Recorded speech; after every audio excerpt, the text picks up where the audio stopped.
MSC, the Mediterranean Shipping Company, is doing something that sounds impossible. They're buying ships, lots of ships, so many ships that they now control more ocean freight capacity than entire countries combined. For decades, the shipping industry had multiple giants competing for dominance. Maersk, CMA, CGM, COSCO, all fighting for their piece of the ocean. Then there's MSC. They didn't just join the fight. They decided to win it by drowning everyone else in sheer scale. While Maersk is buying warehouses and software, MSC is buying the ocean itself.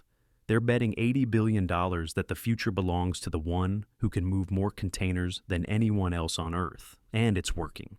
MSC now operates over 800 vessels. That's more than any other shipping line in history. They don't just want a seat at the table. They want to be the table. And this is the most audacious power play in modern maritime history. To understand this, you first have to understand a fundamental truth about shipping. Size is everything. In this industry, economies of scale aren't just an advantage. They're the entire game. The bigger your ship, the lower your cost per container. A megaship carrying 24,000 containers can move cargo for half the price of a smaller vessel carrying 10,000. It's simple physics turned into brutal economics, and MSC understood this before anyone else took it seriously. In 2015, MSC wasn't even the biggest player. Maersk was the undisputed king, but MSC's founder, Gianluigi Aponte, made a calculated bet. While other companies talked about digital transformation and vertical integration, he asked one simple question: what if we just bought more ships than everyone else? So, that's exactly what they did. In 2017, MSC ordered ships. In 2018, they ordered more ships. In 2019, even more ships. By 2021, during the pandemic shipping boom, when container rates were hitting $10,000 and everyone was printing money, MSC didn't celebrate, they reinvested. Every dollar they made went right back into one thing: more ships. And then in 2022, something historic happened. MSC quietly surpassed Maersk to become the world's largest container shipping company.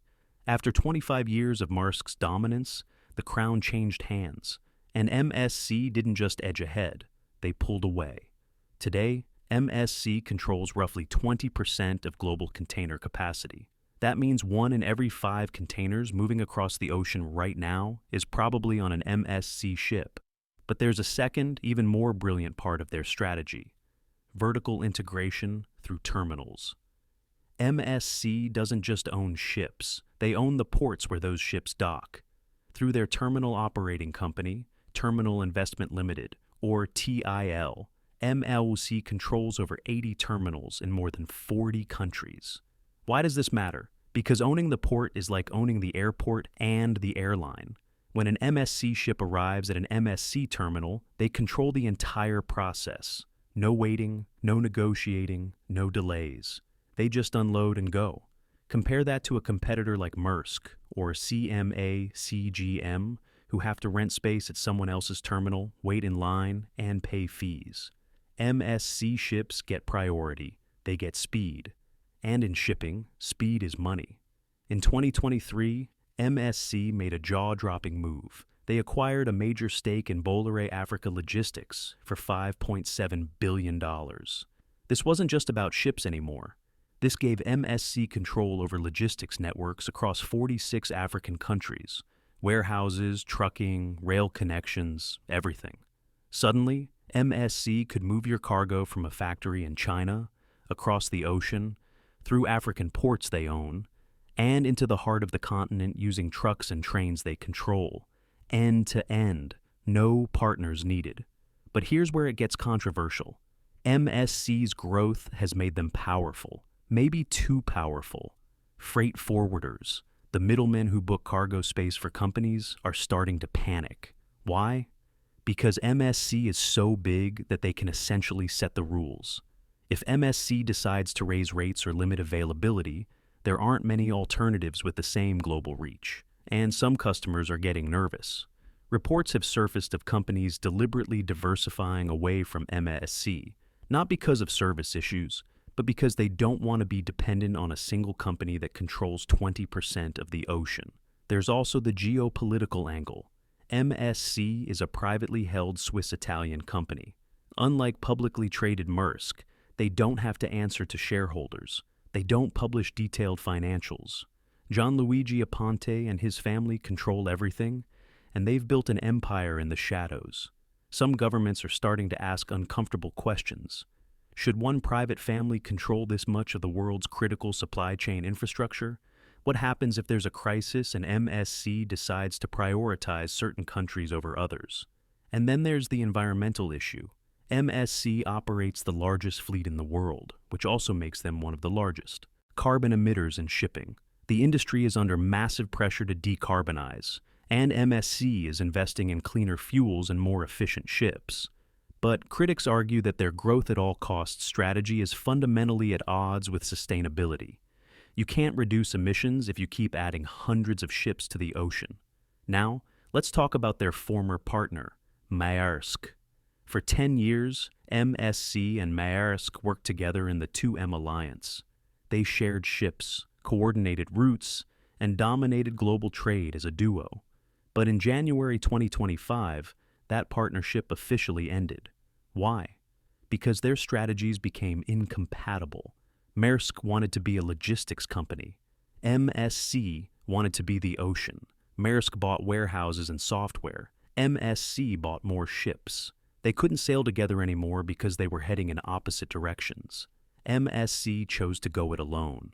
No alliances, no partnerships, just raw capacity and global reach. They're betting that they're big enough to cover every major trade route by themselves. And the scary part? They might be right. MSC now offers direct services to over 500 ports worldwide. They can get your cargo from Shanghai to Rotterdam, from Los Angeles to Singapore, from Durban to Hamburg, all on MSC ships, docking at MSC terminals, without needing anyone else's help. This is vertical integration and horizontal dominance combined. It's the strategy of a company that doesn't want to compete. It wants to monopolize. But there's a risk. MSC's entire model depends on volume.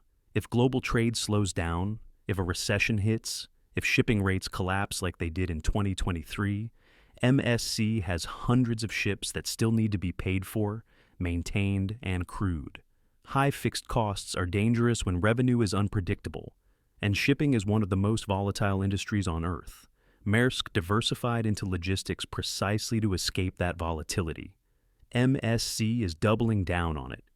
They're gambling that their scale is so massive, their network so complete, that even in a downturn, they'll survive while smaller competitors go bankrupt. And here's the thing. They might be right. In the 2023 shipping crash, when rates plummeted and companies like Maersk saw profits collapse, MSC reportedly stayed profitable. How? Volume. When you control 20% of the ocean, even low rates times massive volume still equals billions in revenue. So, what does the future look like? If MSC's bet pays off, they won't just be the biggest shipping company. They'll be the only one that truly matters. A one-stop ocean monopoly that's too big to avoid, too powerful to negotiate with, and too essential to replace. They'll set the prices. They'll control the capacity. They'll decide which ports thrive and which ones wither.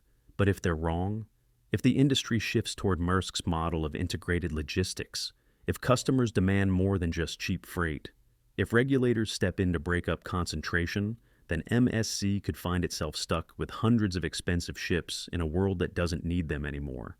MSC's transformation is the ultimate high-stakes gamble. They're trying to do what no company has done before, literally own the ocean.